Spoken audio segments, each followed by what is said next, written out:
quality content. Dude, you fucking nailed it.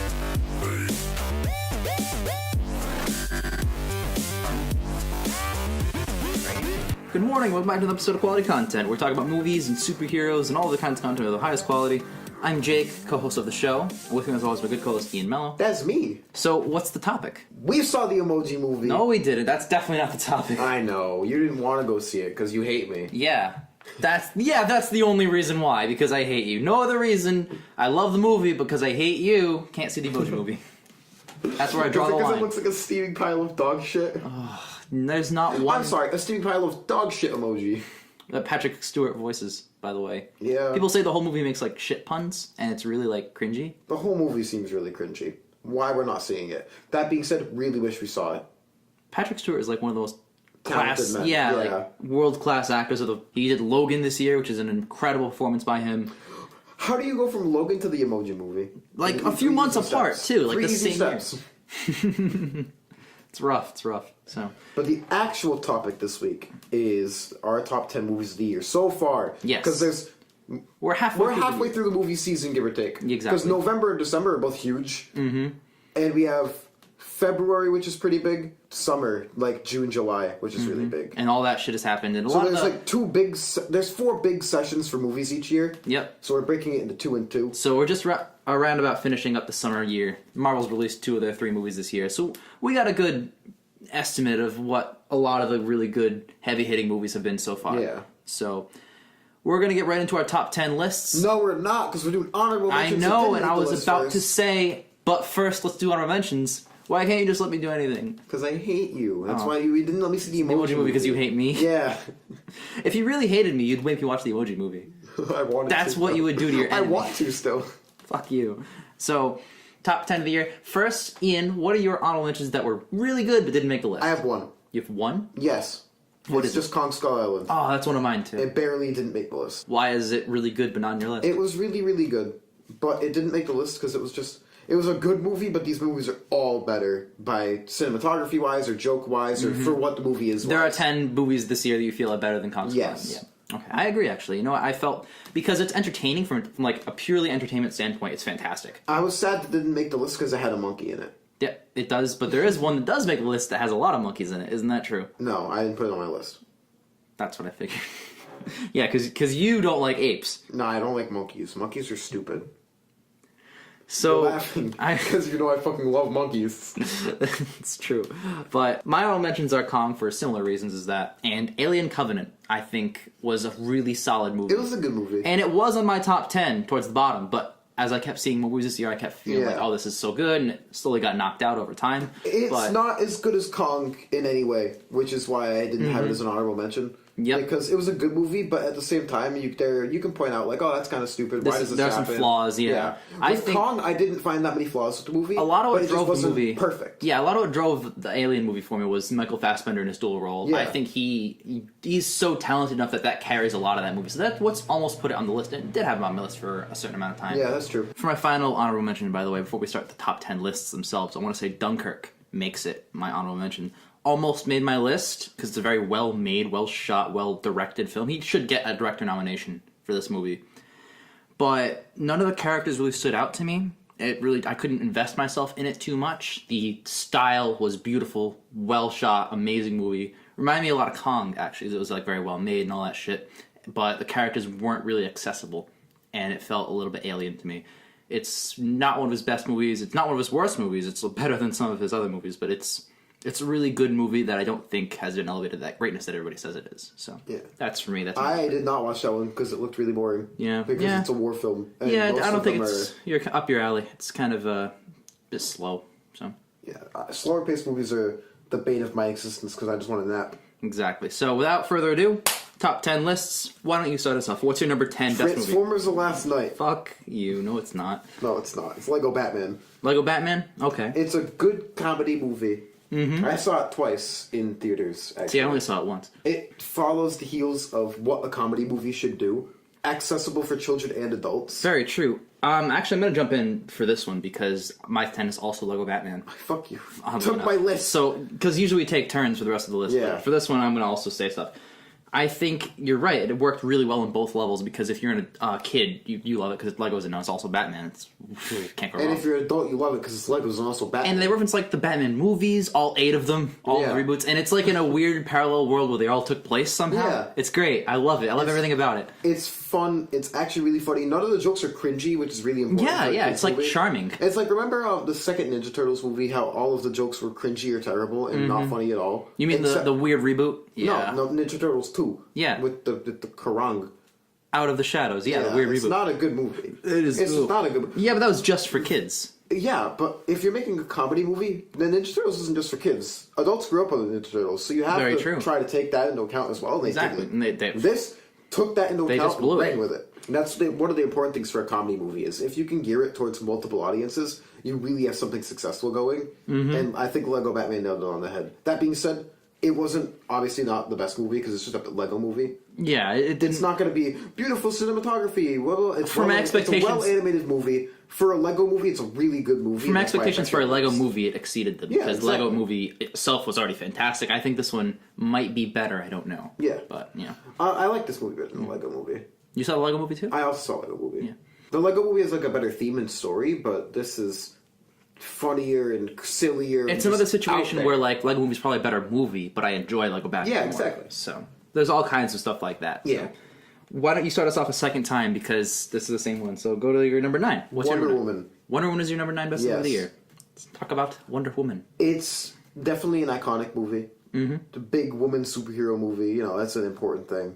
Every woman that we know in the world right now thinks it's the best movie ever. Exactly. That being said, not the best movie ever.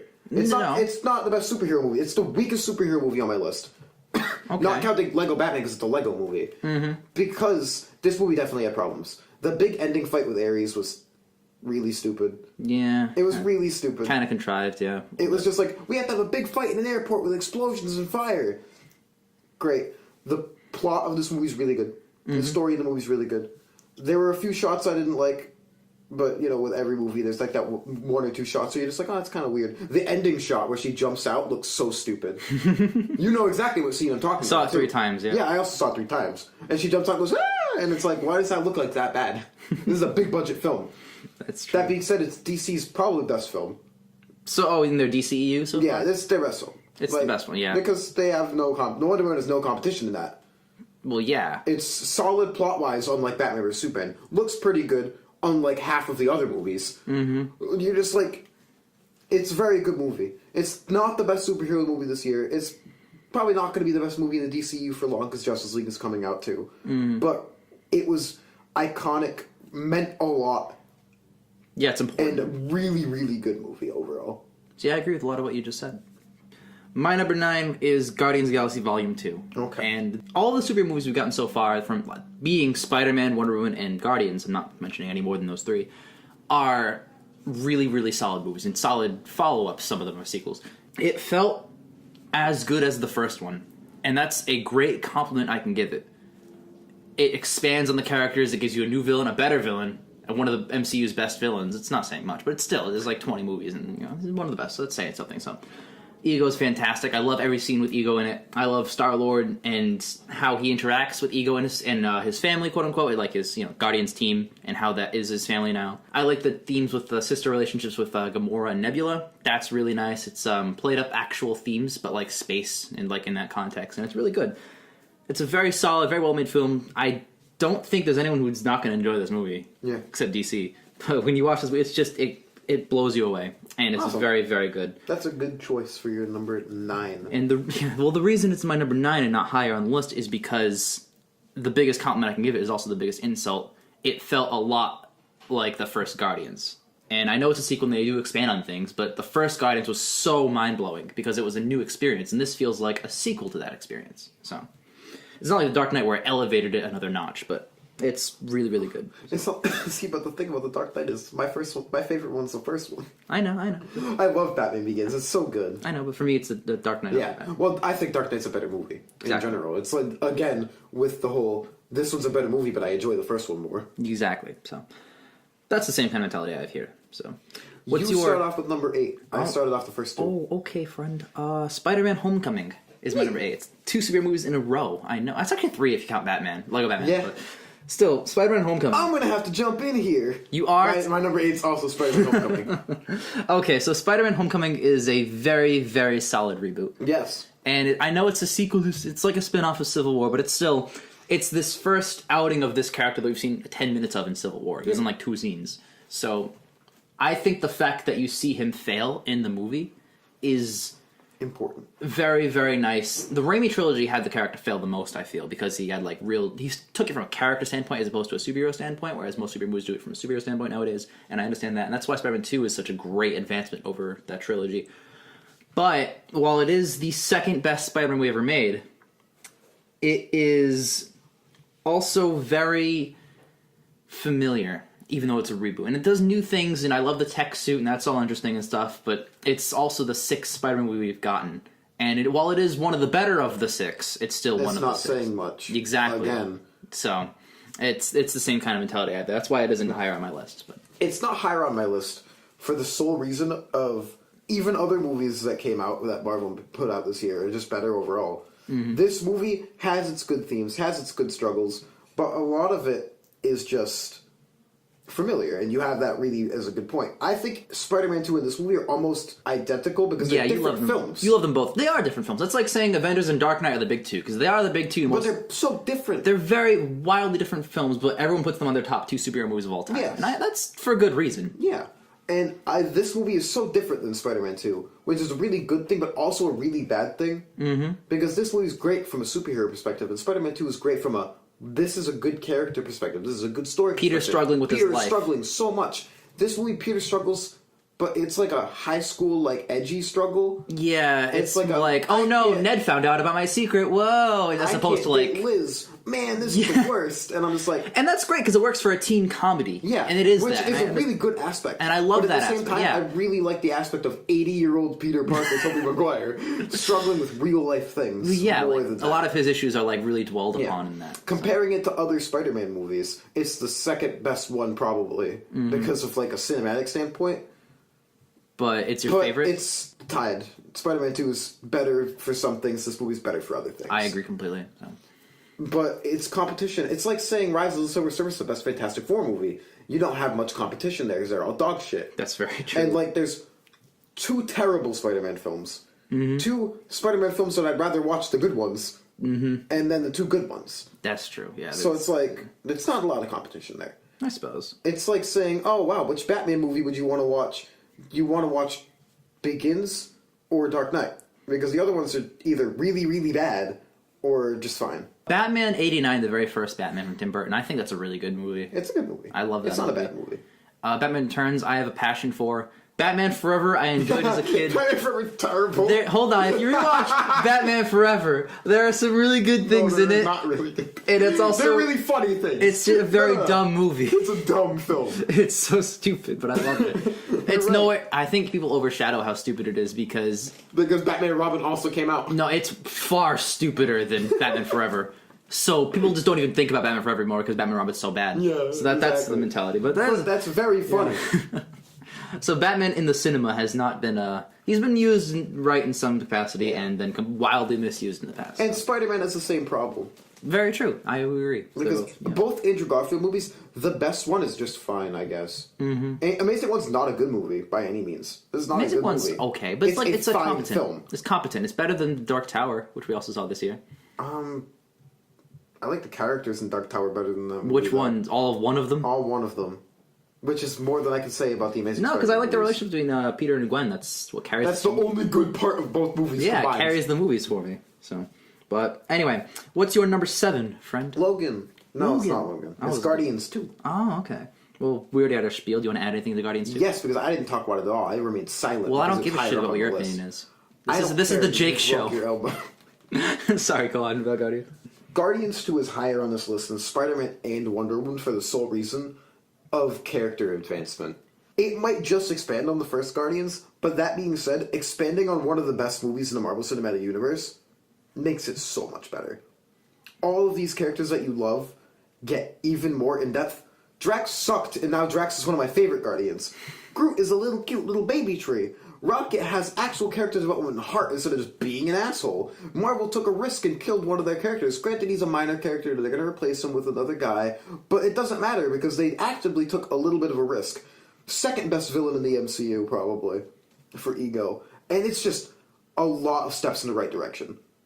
That's why this movie's higher than Spider-Man. That's why this movie's higher than Wonder Woman, because this has real themes, real character, real heart in it, and a lot of very amazing things that matter a lot in a film.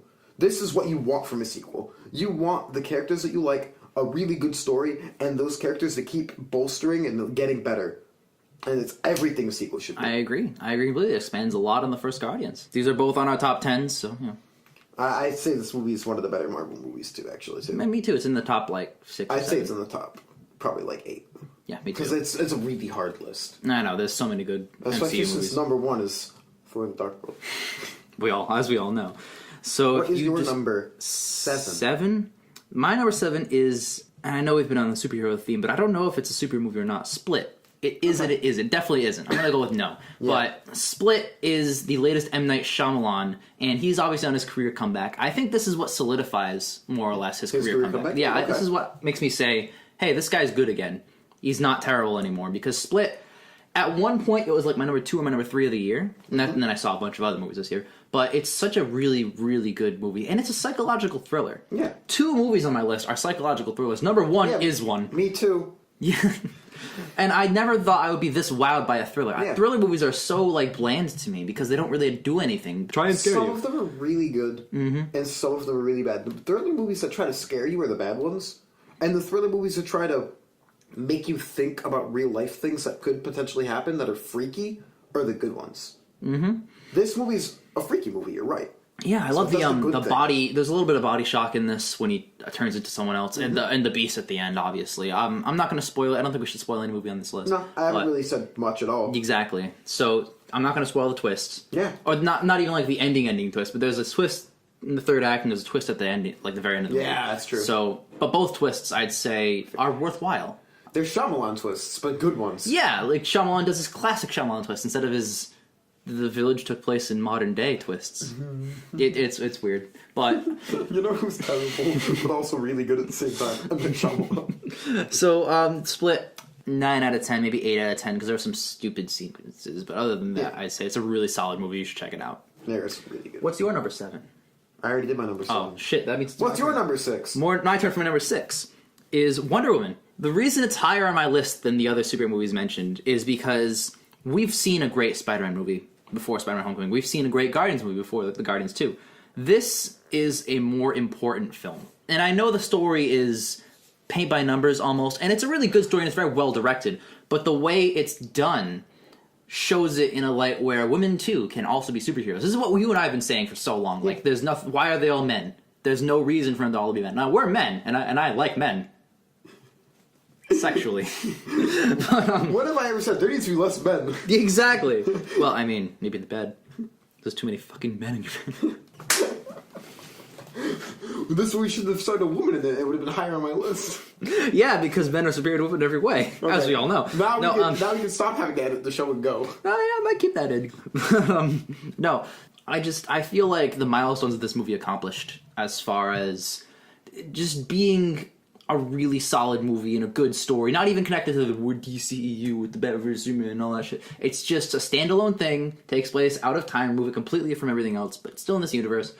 And you can just take the story and ran with it. And they ran with it, and they made their own thing. And I think this movie is more of a milestone than anything else. And that's what made me appreciate it a little bit more over Spider-Man or Guardians 2. That's fair enough. That's why I'm just happy I saw a good Spider-Man movie after like 15 years. I know, it took long enough, right? So that's why it's number 6 on my list. That's fair. What's 6 on yours? Mine's Logan.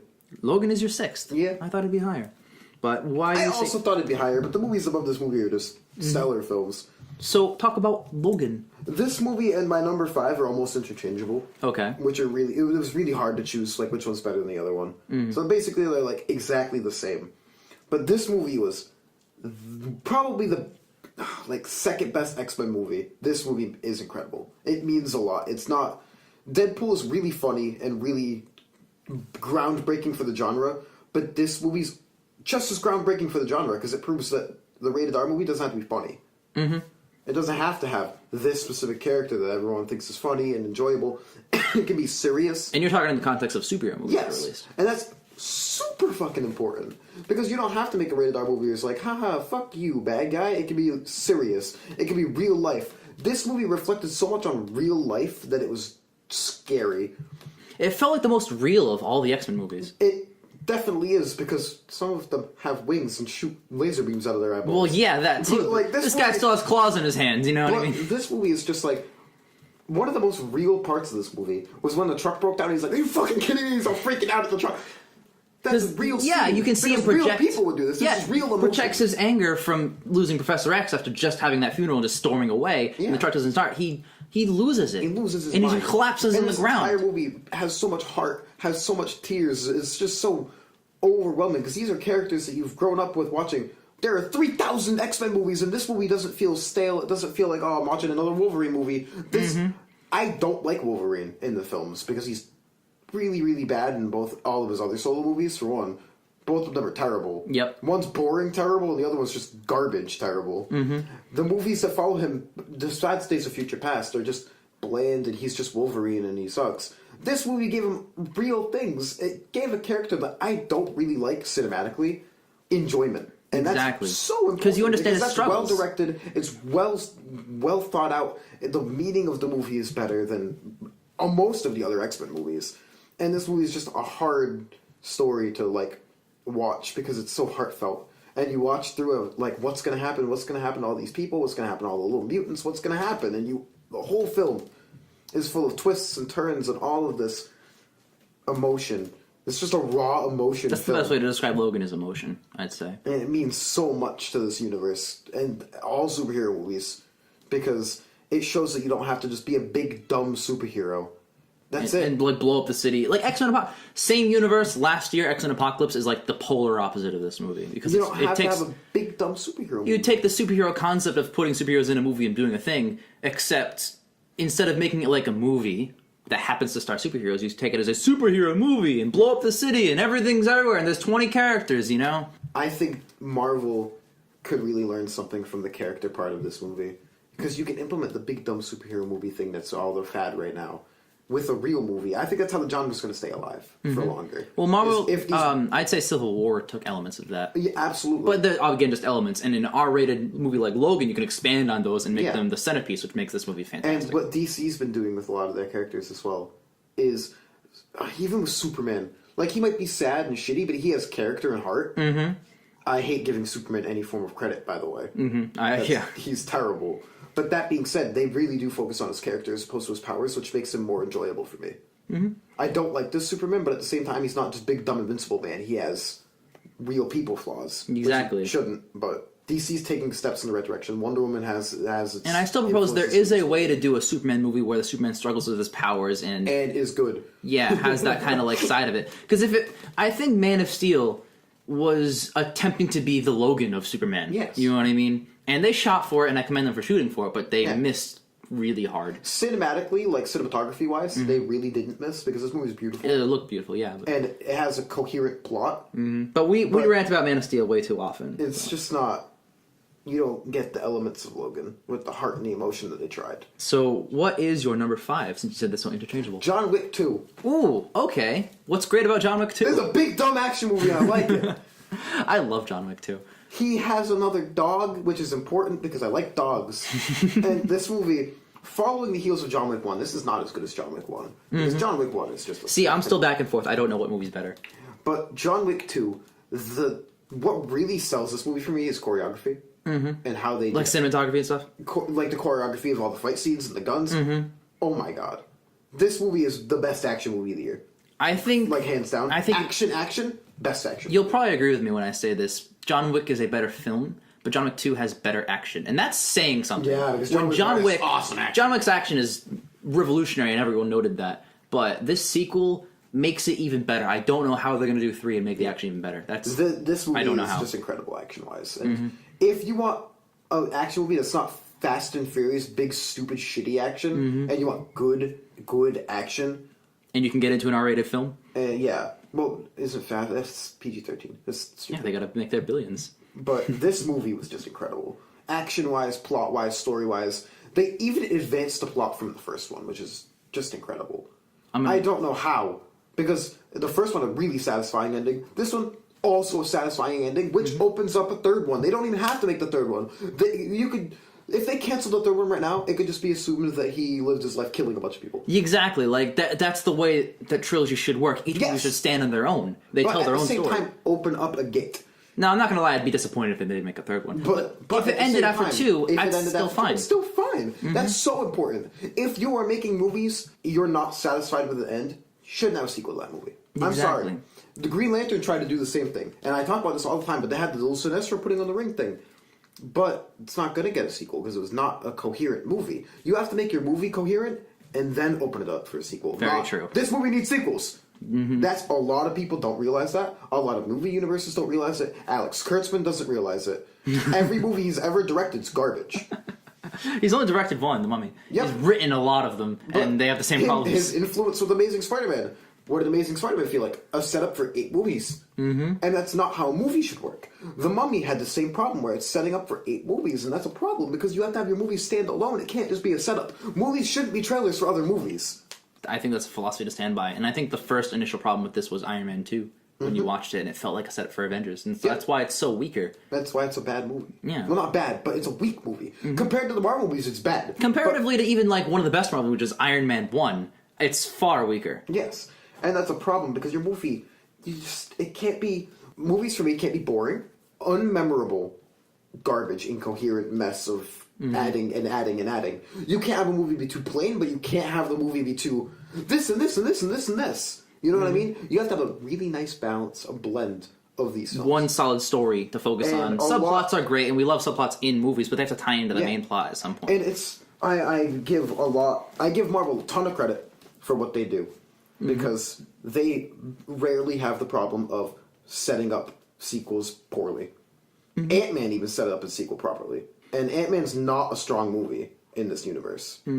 But Marvel knows what they're doing. Commendable. Exactly. Marvel has learned their mistakes from Iron Man 2. Yes, and which is good. That's why they're like, oh shit, we have to make the movie stand on their own. And Ant-Man, and we shit on Ant-Man because it's bland. It's not original. Shit. Yes, but at the end of the day, it's a competent film. Yes, it's definitely a competent film. Far better than The Dark Tower. If Iron Man came out after Ant-Man, Ant-Man would be a better film. Yeah. So my number 5 is The Dark Tower. Yeah, that's not funny.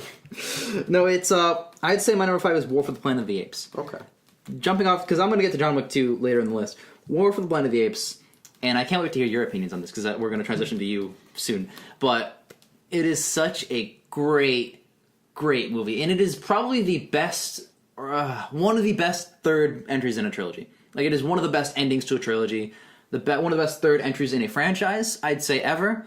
It is such a worthy follow-up to Rise and Dawn, in which all 3 of these new reboot Apes movies are 10s for me. Like, they're all perfect films. I agree with you. Like, all of the complaints I have are nothing but nitpicks, you know? What I'm trying to say is this is a great movie, you should go see it, and I know it's not out anymore probably, because it didn't make a whole lot of money because it opened against Spider-Man, those fucking idiots. That, like, no wonder, because Dawn made like $700-800 million, and then it opened up against nothing. Exactly, and then this movie makes like 550, maybe almost 600 million, on like a $200 million budget. Keep making them, obviously. Yeah, well, I mean, if no studio wants to put up the money for it, but I love this movie. The theme's established. I rewatched Planet of the Apes because of this movie. And like the first one? Yeah, there's a lot of references to that movie. Like, first of all, the music, which you pointed out and you love. I love the music. I love the music so much. But also, remember those giant X scarecrow things? Yeah. They strung up humans in the original with that exact thing, and that's when they walked on the planet for the first time they saw that. I love the virus, how it was attached to the doll, and then it got rid of the human speech and also dumbed down intelligence, and that sets up the movies in the future, because why do humans stop talking? They don't lose intelligence. So that makes a lot of sense. They tied everything really together perfectly. And also, if you haven't seen the original Apes movies and, like, you've only seen Rise and Dawn or whatever, or if you haven't even seen those movies, if you just watch this movie, it still stands on its own. Like, it's a solid film. One of the best films of the year. It is my number 5 of the year. Yes. So what is your number 4? No, you go first. I did 5 first. What is my 4? Yes. My 4 is Logan. Now, I'm not going to talk a lot about this because you said all the points that I agree with, so I'm just going to tack on a few things. I just wanted to say Professor X gives one of the best performances of Patrick Stewart's career. And that's no knock to him. He is one of the best actors working today over the age of like 50. You know what I mean?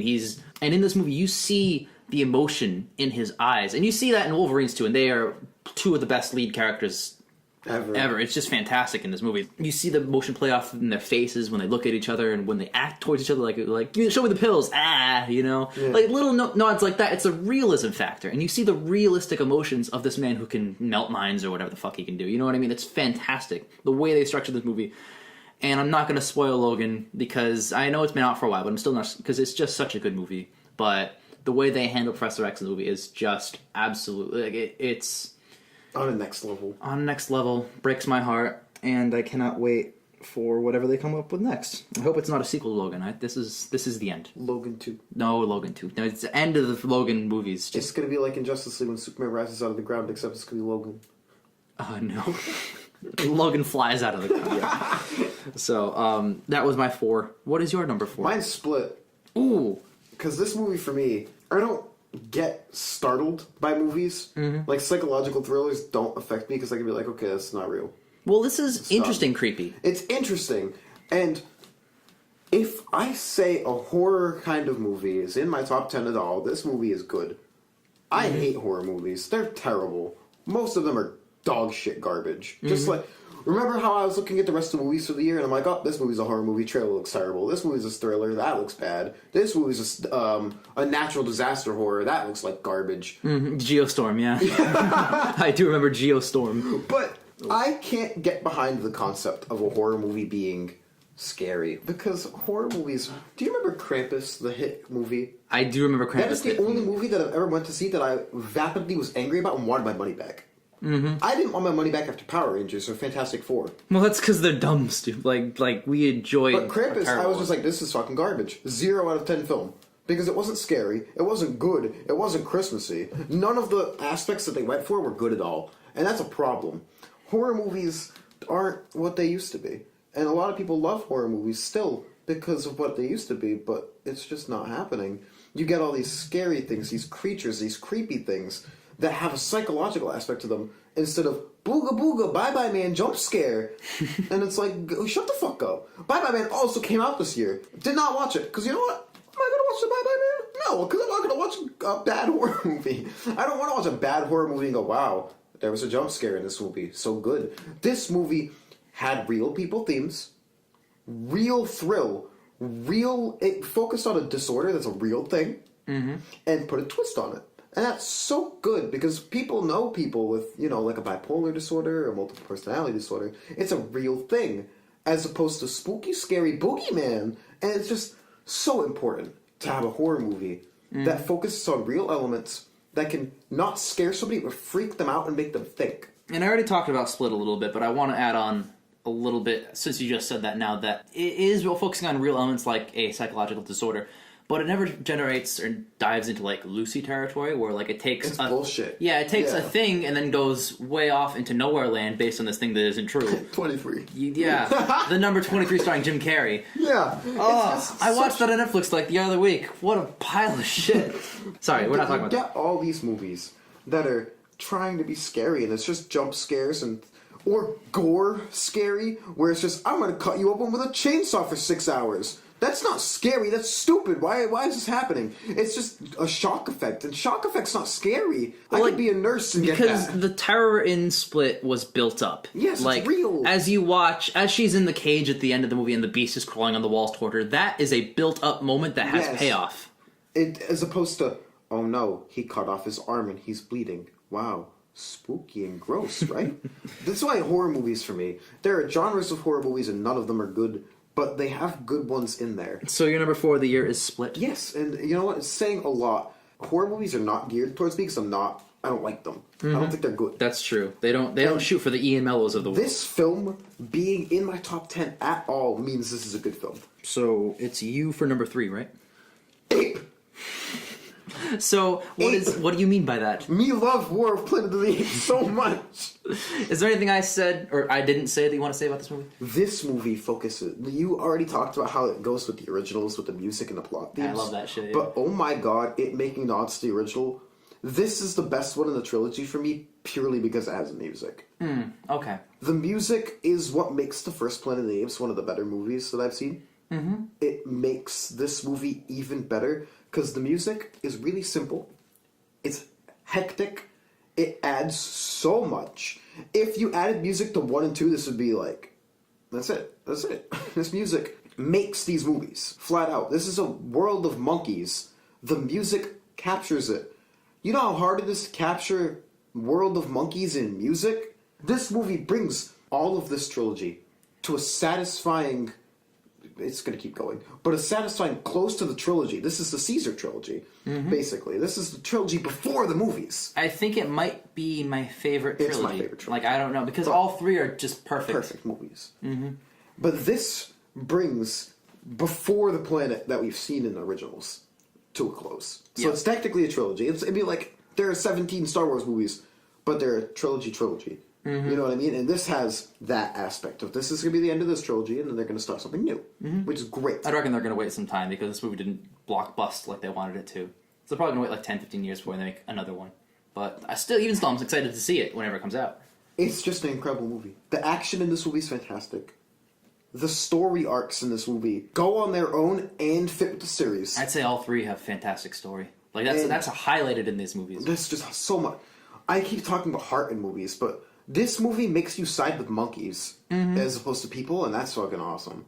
Exactly. Like, that's incredible. Because, ready, in any movie where it's people versus other things, whether it's monsters or giant lizards or anything, you side with the people because you're the people. I hated the people in this movie. Yeah, oh my god, Woody Harrelson, you love to hate him too. He's such a fucking He's such a piece of garbage. Yeah, he's a well-written villain. Yeah. Like, he's not a Marvel MCU villain that's there to suit the story and nothing else and just dies. These people, that's another thing. The characters in this movie, most of them are apes, and you see why they do things and what they do, and that's, even the people, Woody Harrelson, you understand why. You understand why the guy with the crossbow does what he does. You understand why everybody does anything in this movie.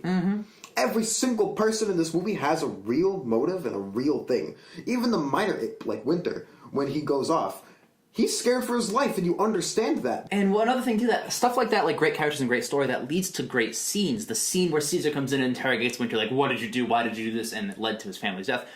All the scenes in this movie flowed and work as part of a greater whole. Yep. And any one of them, if they were like on YouTube and you watch them, you're invested in. Yep. You start and you're like, watching. wow, I should probably watch this movie. Exactly. There's really no downbeat to this movie. There is no downbeat. It just flows. Even the calm scenes where it's just walking through the desert or going through the jungle. Yeah, but there's purpose to those. There's purpose. Yeah, you feel and that. real things, and you go, ooh, this is going to set up this. What happens? What if this happens after this? And you start speculating. You start thinking. And like while they're walking, like, did he make the right decision? Should Caesar go with this guy? Should Caesar stay with this tribe? And like you feel it and you think about this kind of stuff. Plus, this movie has a really good thing where the monkey throws shit at the guy.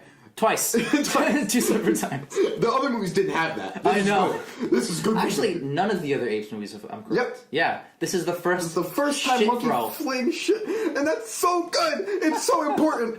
I'm so glad that. It's because one of the best. It should be on the top 10 list for that reason alone. One of the best parts in 2 was when Koba did the thing where he acted like a retard monkey, and he was like, "Duh, what am I doing?" And they're just like, "Haha, that's ridiculous." And they're like, "Ah, what a dumb monkey." And he takes the gun. People panic because he's like, "No, I don't know what a gun is." And they just blast them both in the Yes.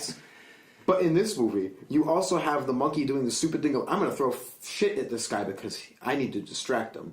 And I'm a dumb monkey, and he thinks that. At the same time, the monkey's acting stupid. Why is the monkey acting stupid? The monkey's acting so smart because it's the perfect thing to do. Because the humans underestimate them the entire film.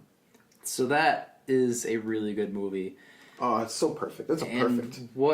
Who's next? You, for your number 2. For my number, I didn't say 3. Oh, your number 3. My number 3? My number 3 best film of the year is Transformers: The Last Knight. Saban's Power Rangers. Number 3 best movie of the year is Baby Driver, because it's Edgar Wright, and Edgar Wright knows how to make a fucking movie. The story is really good. The characters are fine. Jamie Foxx shines. The movie itself is a good movie that I think I would put in my honorable mentions or maybe my number 10 or my number 9.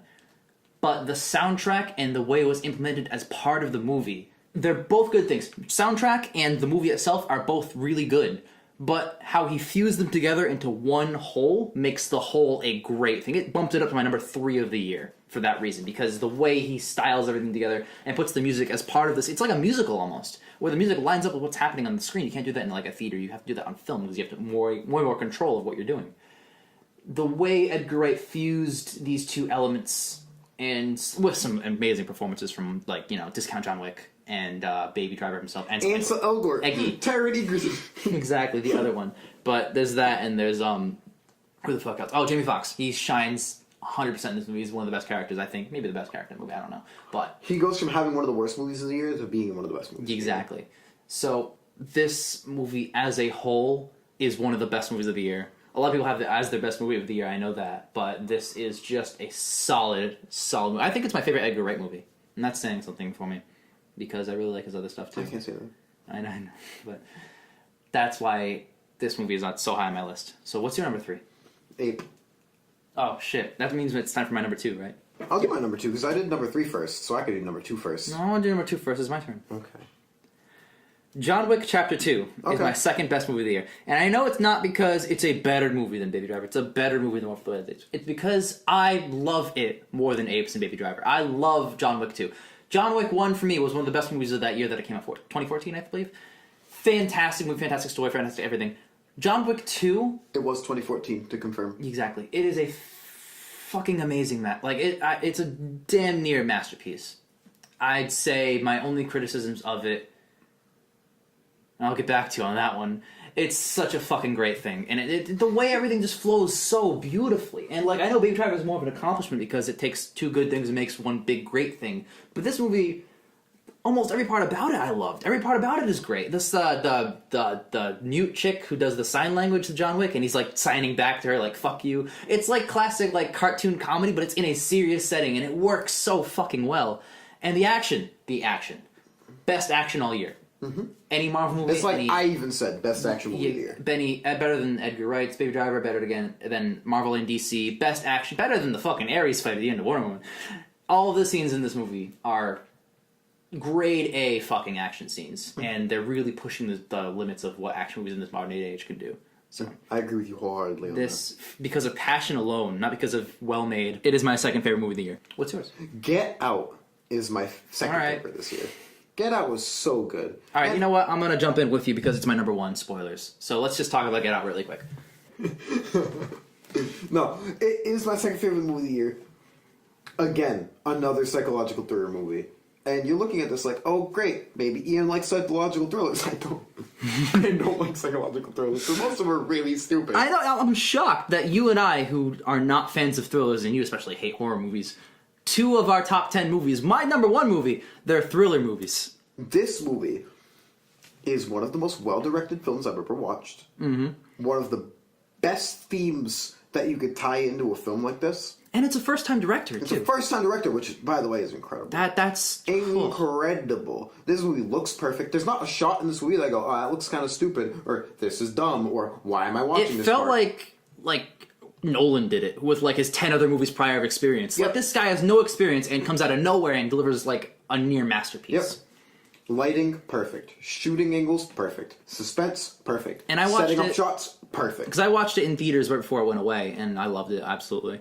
But I watched it again with you and Jackson recently, and watching it again, I noticed even more things. The themes at the beginning when the deer is shot and he's looking at it and he could help the deer and doesn't. It reflects his mother and how he didn't help with his mother when he was a kid. Yep. And then later in the film, when the deer antler head is in front of him, it's looking down at him as he struggles and he's helpless and it doesn't help him. And then he forces it to stab the guy and stuff. Yep. And it's got some great scenes like that. The ending scene where he's stabbing everybody and killing you, that's good shit. That is fucking amazing shit. It's very good payoff. There's just so much about this film is perfect. The themes of this movie, especially, And and a lot of people.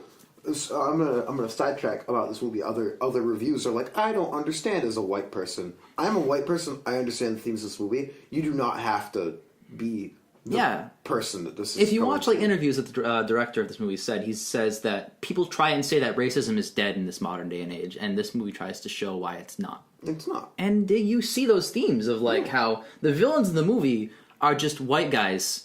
Yeah. Just regular, boring, your dad, my dad, regular people, white guys. And they're the villains because they vilify black people. So, and this movie, they literally, they take them and they take the brain out. But it's good shit. So fucking good. And the one review was I don't like this movie because I don't understand it. And I'm just well, that's why I went from 100% to 99% on Rotten Tomatoes, because of that one guy. Yep, and I was how? Now, I'm all for expressing non-popular opinions. We do it all the time. Yeah, but I like Green Lantern. But, that being said, I don't have to be an African American man to like this movie. I don't have to be a freedom fighter to understand. You just have to like movies. I like the movie. The themes of this movie are real themes. Again. But the thing that makes this movie number 2 over other movies on this list that have themes is just, it is the second best directed movie of the year.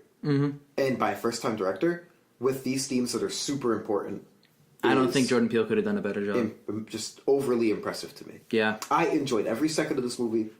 It wasn't big in action. It was same thing as John Wick. There was never a downbeat. Yep. Or War of the Planet of the Apes too. There's never a downbeat. But the thing about this compared to John Wick is John Wick is never a downbeat of all action. This is never a downbeat of what's happening. Yeah, little to no action. Thrill, suspense, questions. For people like you and I, who absolutely love big budget action and fighting and all that shit, it's the fact that we were invested in a movie with little to none of that. That was a thriller, nonetheless. That you and I love a movie like this. That speaks to the quality of this movie. Just like Split, it speaks to the quality of this because we like it and we don't. And like this is like probably one of the best horror movies that's come out in the last 20 years. I think so.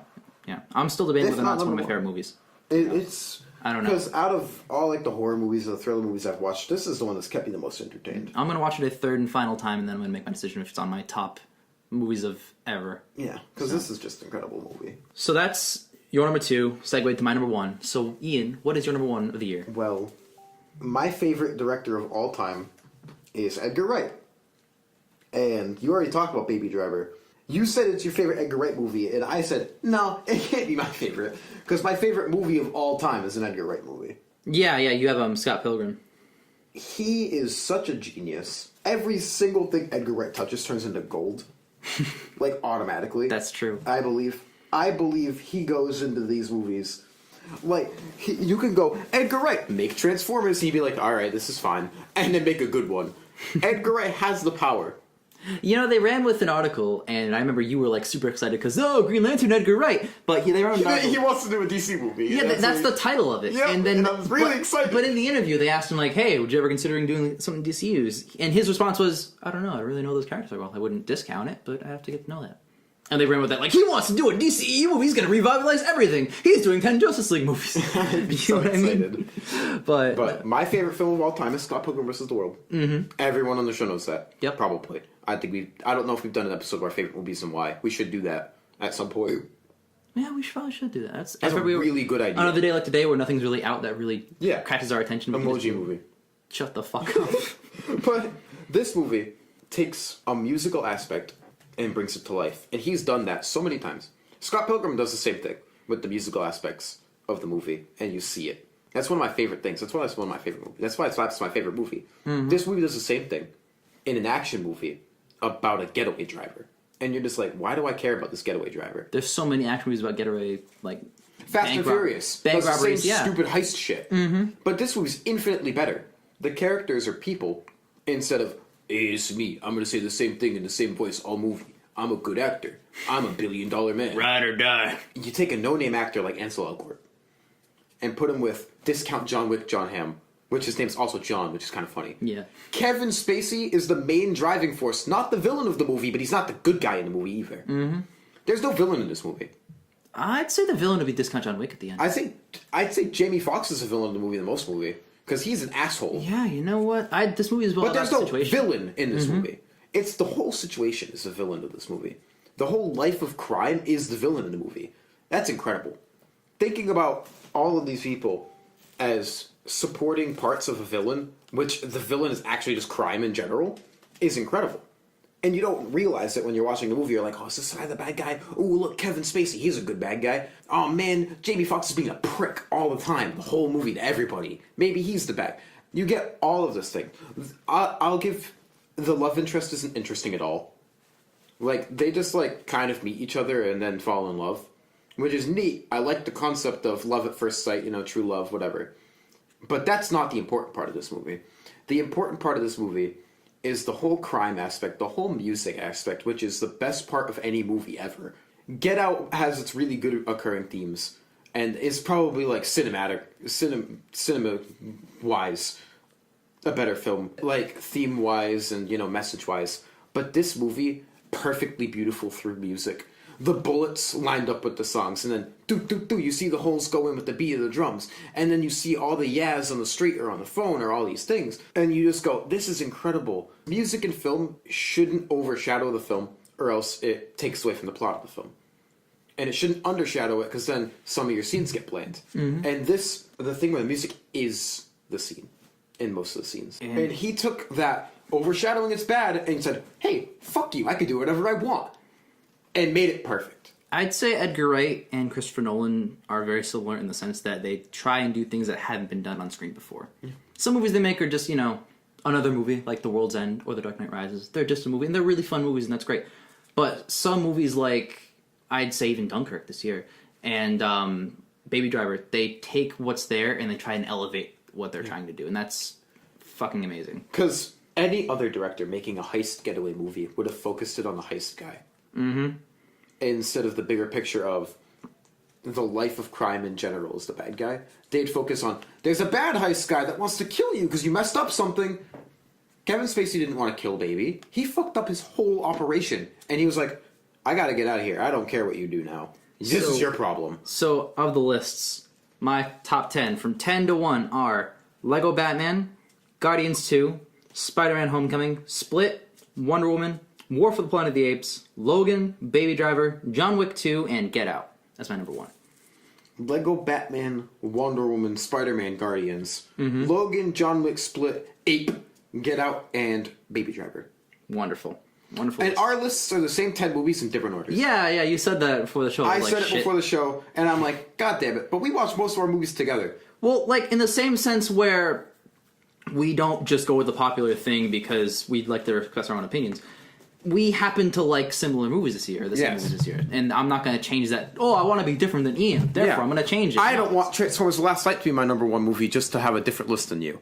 Exactly. I like these movies. We both really like And we both like some of these movies for different reasons. Yeah, so why should we lie to appear different about things? Yeah. We're both just regular people who like good movies. We like similar movies, naturally. But I think my top 5, I'd say War for the Planet of the Apes, Logan, Baby Driver, John Wick 2, and Get Out are truly great. Oh, yeah. I like, once you get that upper half of my list, you just hit the quality shit. And I'm sure once we get to the rest of the year, we'll probably put other shit on our list that's even better. Wonder Woman will probably fall off the list at some point for me. So. But, well, we still have a few movies left. We have Thor Ragnarok, we have Justice League. I really want that to be number 1 on my list. And as much as I love Baby Driver, I want Justice League to be like, yep, my favorite movie of the year. Wow. And then we have Briggs v. Bear, which we both wanted to see. I want to see it so bad. It looks so good, but the closest theater is like an hour away. They're all an hour away. Yeah, all 3 of them. Instead of doing that, we're just going to do a show about our top 10 because it's far easier, and we have to do a show after this anyway. So that's true. Where can we find us, Ian? Facebook.com/JUSD quality content. Many thanks to Claypex for writing our theme music. You can find it on Facebook or YouTube or SoundCloud or on the Ring website, claypex.com. Good luck spelling that, by the way. I've been Jake. I'm Ian. And we'll catch you guys next week with another thing. Which Hero is coming back? We're bringing it back because we kind of have to, otherwise they're not relevant anymore. And it's going to come out sometime, I think Thursdays. Do you want to do it Thursdays? You know what my favorite quote from this entire episode was? It's not like a terrible horror movie. Booga booga, I'm the bye-bye man. Ian's favorite quote is from Ian Mello. He's jerking himself off. Booga booga, I'm the bye-bye man. Because that movie looked so stupid. Booga booga, bye-bye to the show. Hey guys, welcome to the Jake Camara podcast. I'm going to do it every day for 40 minutes a week. And I'm also going to update mini reviews in the middle of the week that are 4 minutes long. Good God, I can't think of anyone that would actually do that. Yeah. But... sorry. So, no. So we're gonna probably. I think I'll upload Which Hero on Thursdays. That way it gives me extra time. And this show, the main show, will be up Sunday or Monday whenever I finish editing it, or when I decide to, or if I give a shit. But Which Hero is gonna be Thursdays. Every other Thursday is Which Hero. See, this is a good show. This is important. Exactly. This is the important show. So. We're gonna do this is the important one. And this topic in general is important because it gives our viewers insight about what we like. Exactly. It's the good stuff. Because if we review movies and say, well, I didn't like this movie. If it's a horror movie, you know I'm not going to like it most of the time. So it's not... Well, the whole point of being a critic is saying why you like or don't like a thing. Yes. And I think we did a good job of that. As critics, we have to have a baseline of okay, so this person likes this, and this generally more, and doesn't like this, and this. So if they like something from the thing that they don't like, it probably was pretty solid. And if they don't like a thing from what they really like, it could just be an okay movie that they're not giving enough credit because they really like the genre. It gives you have to have a baseline. Exactly. You gotta have an understanding of how critics work. Because no critic is truly unbiased, though we try to stay as unbiased as possibly can. Yes, that's very true. That'll do the show this week. What did you just do? I don't know, I knocked over a thing. Oh, okay. Well, we're gonna fix that thing. See you later.